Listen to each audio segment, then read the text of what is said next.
So welcome to another Sidewalk Conversation. I am your host, Pete Van Ward, and I'm so glad that you've decided to join us. And I think you are in for a real treat today. I actually just met this person quite recently, and after we were like only 5 or 10 minutes into our conversation, the thought already entered the back of my mind. Oh, I have to have her on the podcast because her story and the way that she's lived out her life is such an example to me and an inspiration that I knew I needed to let a wider audience hear her story. And I think the best way to kind of launch it is to share a quote that I ran across recently that I think it captures the essence of how my guest has tried to live her life. We've all heard it said that hurt people hurt people. But that's not the only way to look at it. Not all hurt people hurt people. Some spend their lives making sure that no one else feels what they felt. Some break cycles. Some build safe spaces. Some turn pain into purpose. Hurt people don't just hurt people. Hurt people heal people too. And I think that's the essence of the story that we're going to hear about today. And so I'm very excited about you meeting our guest and hearing her story about how she has turned her hurt into a place of healing, not only for herself, but for others.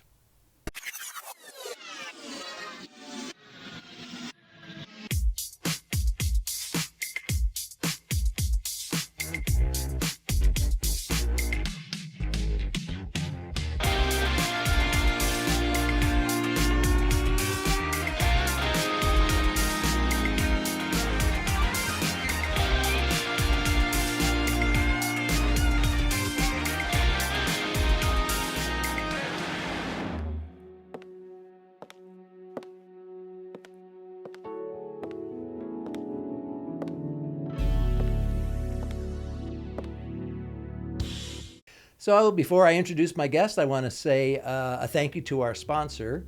So one of the places where I am so grateful for people who've invested in this work is through the Van Ward Foundation. So we have a foundation that actually sponsors a whole series of projects. The podcast is just one of them. So it helps us make sure that we get the newsletters out. It makes sure that we have resources to launch the resilience course for cancer patients and their families. It also helps me to hire the staff that it takes to run all this stuff.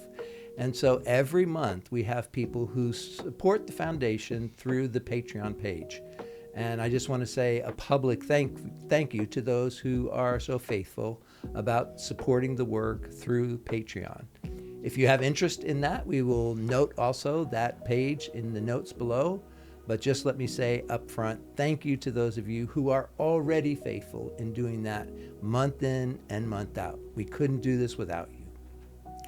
Okay, and now without any further ado, I want to introduce you to my new friend, Mziya. Let me say that again. Let me introduce you to my good new friend, Mziya. Oh, I can't believe I did that. Everybody calls me Z. Do they? Yeah, everybody calls me All right, Z. so let me introduce you to my new friend, Mziya, Yeah, perfect. who we can call Z. I understand. Yes. I'm so glad to have you. Thank you for being here Thank today. you so much for having me. And it's been such a pleasure to get to know you and be part of this journey with you, too. No, I really thank appreciate you. it. That's very kind of you. All right, so one of the things that just captured me right off the bat when we were together for coffee, we got actually introduced through a mutual friend who was on the podcast about a month ago, and she said, "Oh, you need to meet my friend Mziya." Yeah. And I said, "All right, well, I trust you." And we met over coffee, and the next thing I know, I'm like, "Oh yeah, totally." So you have a very interesting and in some ways heartbreaking story too. And I say this to all my guests, but I want you to feel free to share as much or as little as you'd like about your story. But you came to the United States in a very interesting way. So why don't you just give us like a little snapshot of how all that came to be? Yeah, sure. Yes, I came to United States in the year of 1996 but I came from a former Soviet Union country called Georgia. Most people equate to Atlanta, but it's not. Right. There's a country called Georgia, I lived there for 10 years. But the unique thing is, I lived in orphanage for my whole life until I become to the United States. Okay. At that time, I was about 10 years old, and I had no idea anything about America, or pretty much nothing. I just knew that it was a land of opportunities and there was wealth. And wealth is not something that we were familiar with from where I'm from, especially for a country being falling of Soviet Union. And as we know, Soviet Union wasn't really pleasant. And so there was a lot of challenges that we were facing. So I got the news that I was going to be adopted by American family. So the staff that, I had at the orphanage for my whole life, they create this image that you're going to have a family and they're going to give you love, foundation, safety. And of course, who doesn't want that? What child doesn't want that safety net? Right. So I took that as an opportunity and hope, and it was going to be such an exciting opportunity for me. And even though I didn't know what I was embarking, what journey it was going to look like, I didn't even speak English either. Wow. I went to Moscow first, and again, my life was with a lot of strangers. So I went to Moscow first, lived there for a month, and met my adopted family, my first adopted family there. And then, because I had to go through the process. Of course. And a month later, I moved to United States in the lovely state of Pennsylvania. So, Wow. yeah, and I didn't know anything. I didn't even know what a school bus was. I didn't even know what a home was. So Wow. my first day, I moved into a home, but a home with 5 siblings, 2 parents that I barely knew, no English. It was good for a few, maybe a month. I was going to say a few days, but maybe a month. But unfortunately, things really did turn around. And again, this is me cutting off a lot of moments in my life. But they were not a safety net. They were not a foundation. They were not a great people. They put me in public school while their kids were homeschooled. I needed to learn English, right? That was the greatest thing that they did. I think that was it. It's put me in public school. But I was not used to going on a school bus. I was not used to 500 students next to me. We were used to walking to school and having maybe 10 kids in our classroom, right? And the education system is completely different than what it was then. I'm not sure what it is now, but our 2 + 2 is different than here. So it was so challenging. And what made it challenging was it was a constant battle with the family. Unfortunately, they were not as giving, as supportive, as encouraging. They were just very abusive. So I came from, starving situation to another starving situation. I mean, they did what you shouldn't do to a child, knowing that they're coming from a different horrific environment. Like, why would you put them in a same situation, right? So every day, and this leads to, our discussion later, every day I would, be on this school bus and, I was being bullied in school. I didn't know how to defend myself. There was a lot of things that were going on mentally and personally. Of course. And I would sit on that bus and I'd be like, oh my gosh, should I get off this bus and run away and just live on the street or do something? Like, it was that bad. There was moments like I felt like I was a Cinderella, So, yeah, this is me being PG-13. But they, what? It was like 6 months I lived in this horrific environment. And they would go to church. Every Sunday we went to church. And I looked at them. I'm like, I have no idea what you're learning here. Because this isn't it. This isn't love. I don't know what you're doing. And I would pray. And, God answered my prayer. They got rid of me. They put me in a clinic, and that was the best day of my life. And they're like, Wow. oh, this is going to be challenging for you. And I don't know if you're going to, like it. And I'm like, mentally, I remember being a little girl in that facility. I'm like, I'm so excited. I can't wait. Yeah. They just dumped me and never came back. Wow. And yeah. I heard that when we first talked, and I found myself thinking, like, when you first told me, like, I was in Georgia, Yeah. USSR, and then I came over to the States, and I was adopted by this wonderful family. I thought, oh, what a great redemptive story. And then I heard, I went from the frying pan into the fire. Yeah. I was like, dang. Yeah.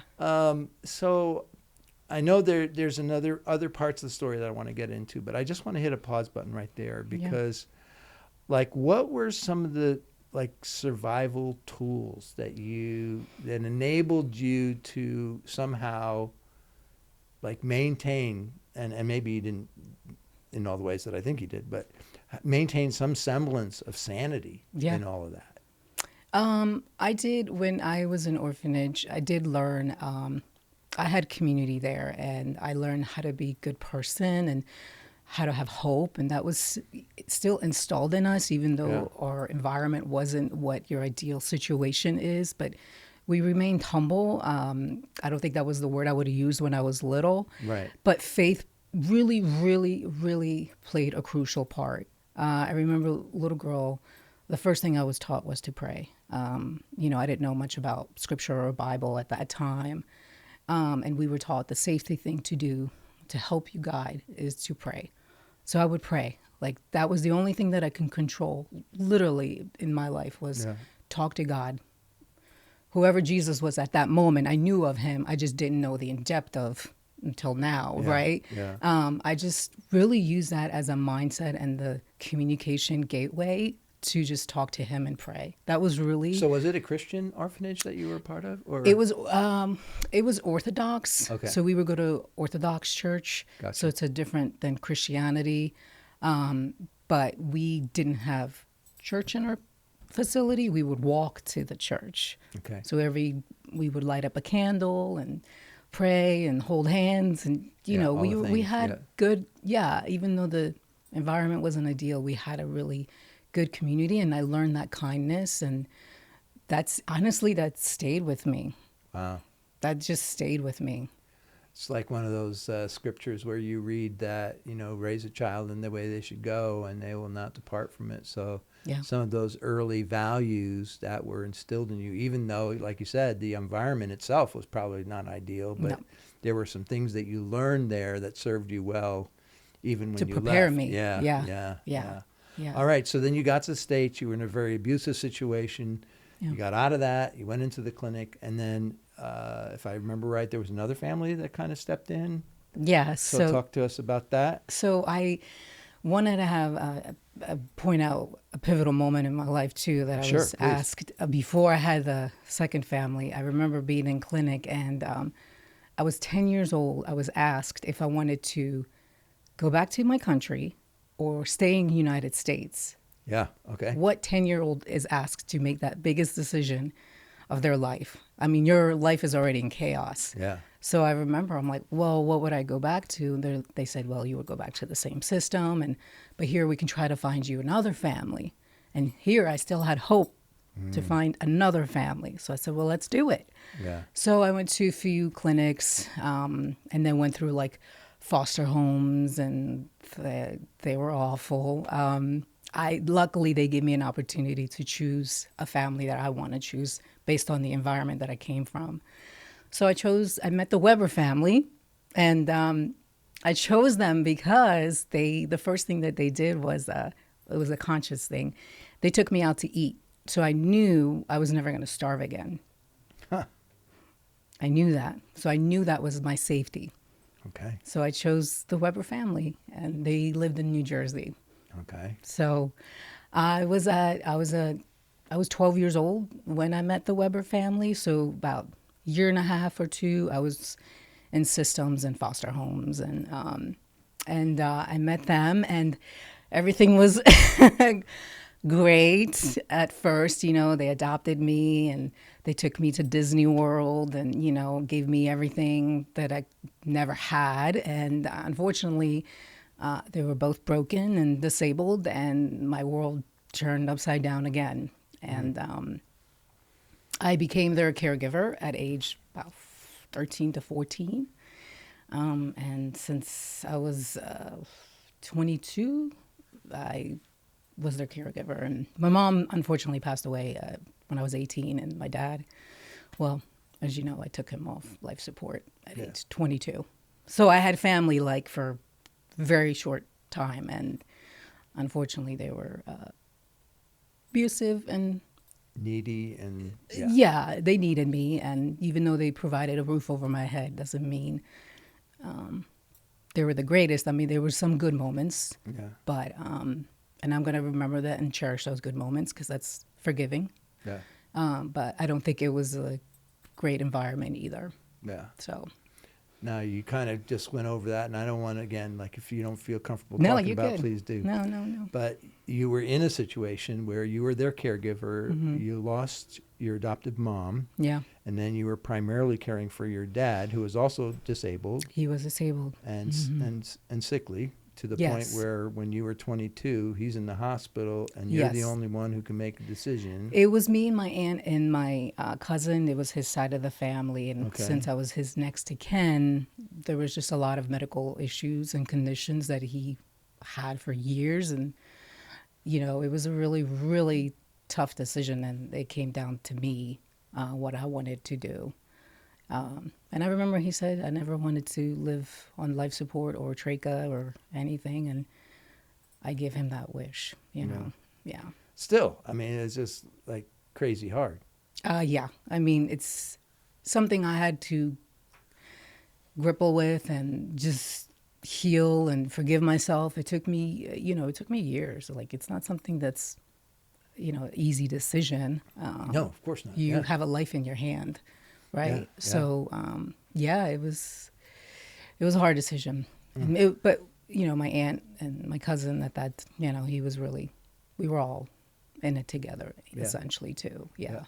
Luckily, I wasn't all alone, but Right. it was on me. Yeah. So when I heard your story, I right away went to a lot of other people that I've known in life that have had the kind of hardships, not to the same degree that you did, but a series of things that went not like they expected. And I watched their life, and it was very difficult for them to not repeat the same things they grew up with. Mm-hmm. And so they, you learn certain behaviors, and then they, the abuser or the abused become the abuser. Mm-hmm. They get bitter, they get resentful. And one of the things I noticed right off the bat when we were talking is that, you have this light, you have this kindness and this tenderness.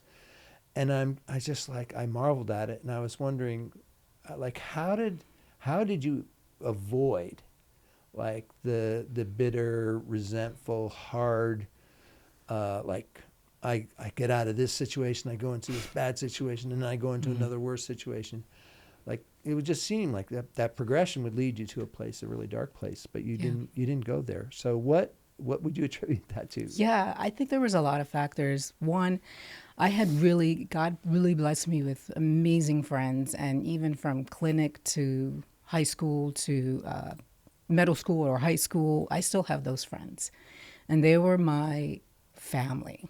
They were my they would push me, they would encourage me. So having that community was really, really vital. But I also chose who stayed in my life too, right? And I had that mindset where I already have people that don't serve good purpose in my life. So what are my friends doing? Are they really serving good purpose in my life? And they really, really did. And they just, when I needed a call or I needed a place to stay or whatever I needed, I really had so many good friends. Until this day, I still do. And they know who they are. And most people don't get that. And I was really blessed to have an outside community that I can call my family. My friends became my support system. And did they know about your scenario, or were they just people that God sovereignly placed in your life? Some knew, some didn't know the extent. There's Yeah. maybe like 2 or 3 that really knew what was going on at my house. But I also kept my life private. It was something I felt like everybody else had their own issues. Like, what were they? You had that mindset. Why would they want to hear mine, right? Everybody does have problems, So Yeah. there was only few people that knew what was really going on. Yeah. Okay. So it was. Anything else that was like a factor? And Of you were course, kind of God. holding- Yeah. Duh. Well, No, just kidding. I wasn't fishing for the answer. I was No, just like, no. I'm It was, genuinely curious. I mean, I can't, like, faith has been such an instrumental foundation in my life that if I didn't have that, I would have probably fell apart. Yeah. But the beauty of it was everything that I prayed for, strength, wisdom. I mean, this was before I knew about the Bible too. Again, Yeah. I didn't at that time. Everything that I prayed for has come true. I mean, I prayed for 2 hands, but that didn't happen. We're gonna go to that There's a next. reason why. So he didn't want me to have that. But he guided me. He protected me in situations that I can't even fathom, like how other person would survive. And I was really, really protected.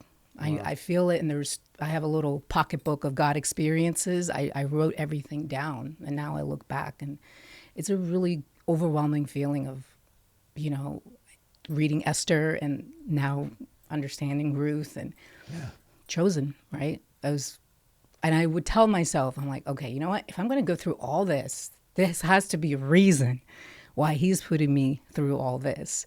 But then I used to think, okay, well, it's not God hurting me. This is the biggest thing that I told myself. It's people making these decisions to hurt everybody else and me.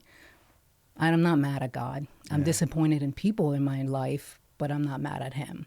Man, I just want to unpack that a little bit, because I Yeah. think that's such an important principle, because there are people, who could have gone through what you went through. Like you had some familiarity with the church. Yep. And in the orphanage that you were in Russia, and then you come over to the States and you're going to church every Sunday with this family who's not like reflecting the values that they learned in church, obviously. I've watched so many people who have those experiences and say, see, if God was real, then this wouldn't have happened to me. And they just totally like bail on church and bail on God. Yeah. But you chose not to.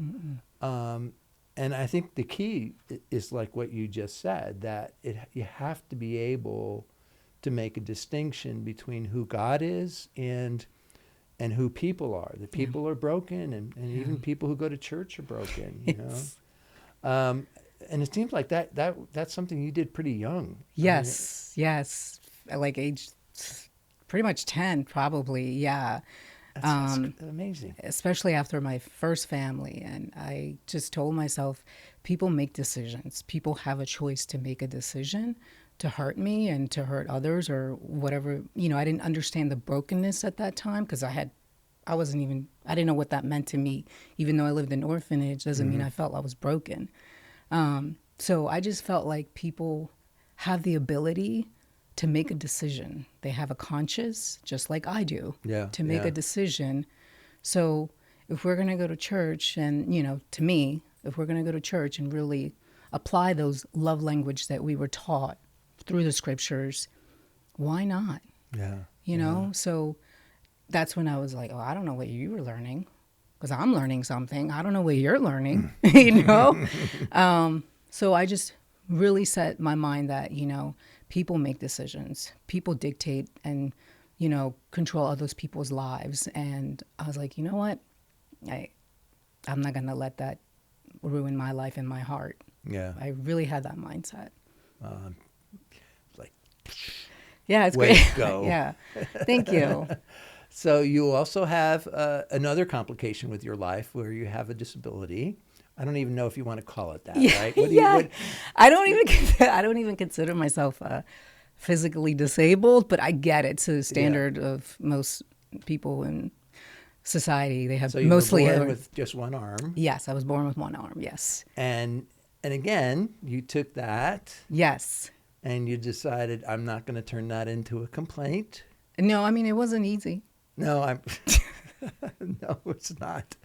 But you now run a organization Yes. which serves other people Mm-hmm. with those same kind of challenges. Tell us a little bit about what you do there. Yeah.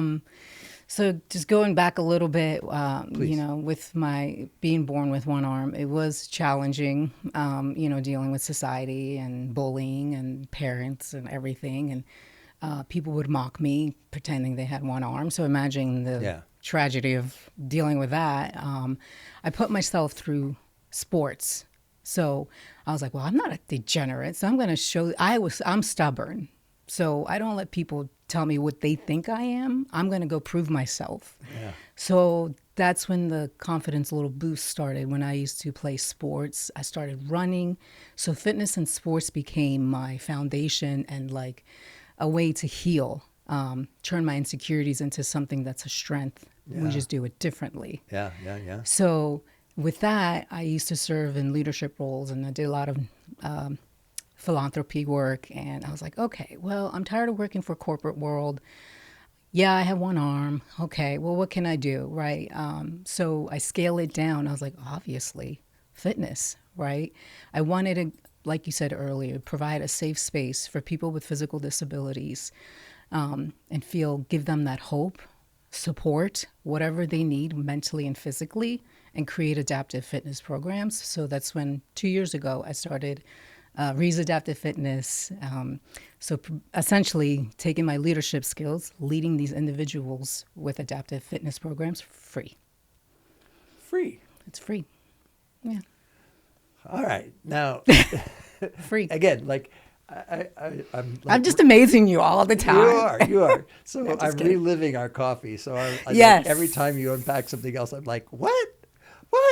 Yeah. So you do all this for free. Yes. You have support like from people who help make it possible, right? Yeah. I mean, I love my husband. He really encourages me. So I'm not going to say I take it all and do it all on my own.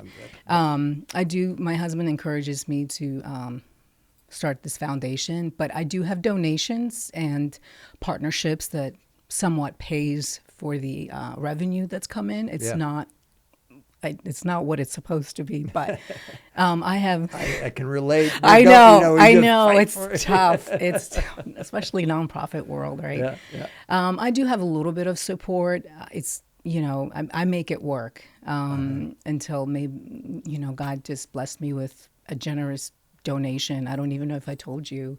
I don't want to reveal it because I'm going to reveal it actually at my fundraiser. Okay. And this Cooper family, they had a son that was physically disabled, and they found my organization and donated a generous dollar amount. And I was like, God, this can't be real. This can't. But it doubled the impact. It doubled what we spent. We received that from Cooper family, and they created a pathway and opportunities, and I'm excited. I love it. So. Yeah. You unpack a little bit of like what kind of programs do you do? Mm-hmm. You do adaptive fitness programs. So what does that actually mean? So what that means is, so for you're able-bodied, you can go to the gym and just do biceps curls, squats normally, right?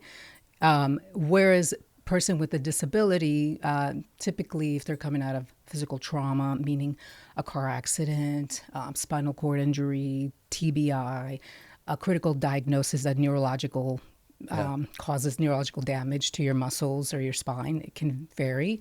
So we come in, and just because you can't do a regular fitness at a gym, we create modifications for your workout. And it's very individualized because each individual is very different with different limitation. Yeah. So for example, I have 2 clients that are TBI, traumatic brain injury, but they're 2 different stages in their lives with limitations. So I create adaptive programs based on their needs. Wow.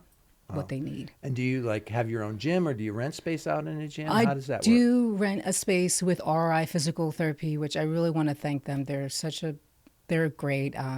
They just let me stay and rent a space with them and gives me the accessibility for people with disabilities, and Love that. I'm so grateful for them, and I keep thanking them. I think they're going to get tired of me thanking them.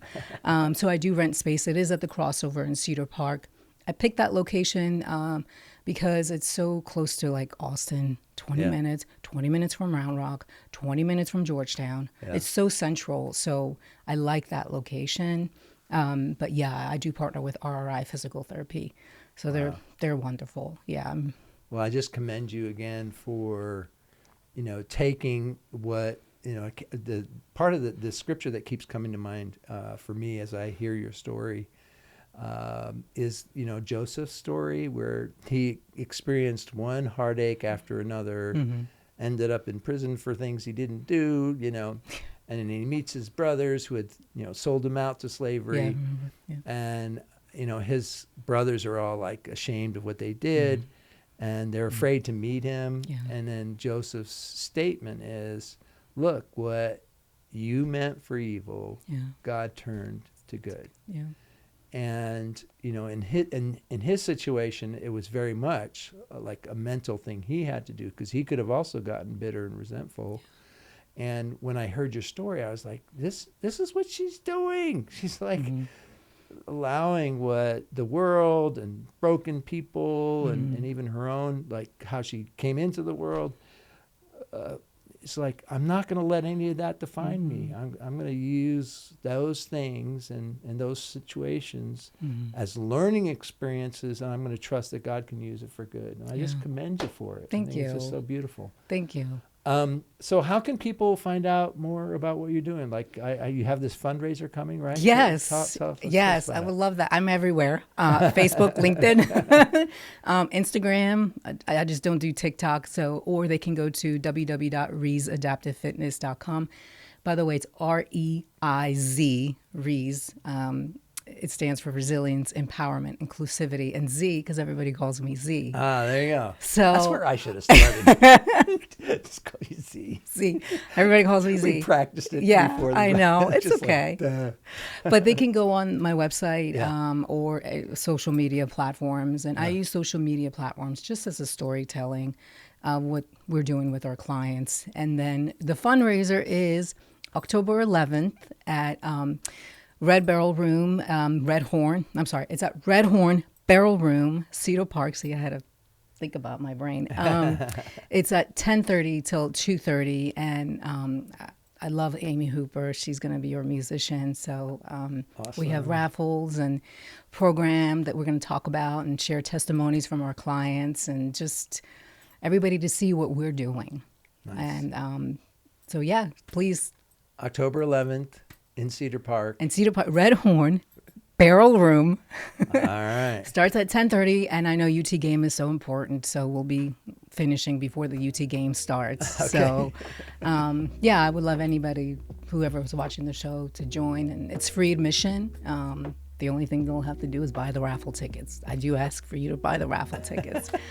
I think we could do that. Yeah, and then there'll be food and, beer, goods. What a way to spend your Saturdays, changing people's lives directly. So, And supporting a person Yes. who's taken I could forget all about this- me. Yeah. all the stuff yeah, and turned it to good. Woo! yeah, Turned it to good. yeah.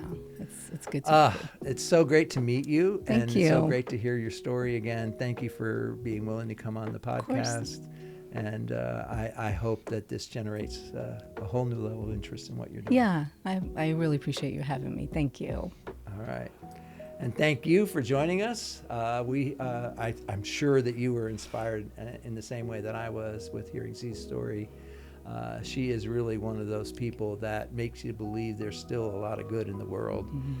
Sometimes we can get, sidetracked by all the negativity and all the stuff out there that's not working right, And then you meet somebody like this and you're like, okay, yeah, there's still good in the world. And so thank you for joining us, and hope you'll join us again next week for another Sidewalk Conversation.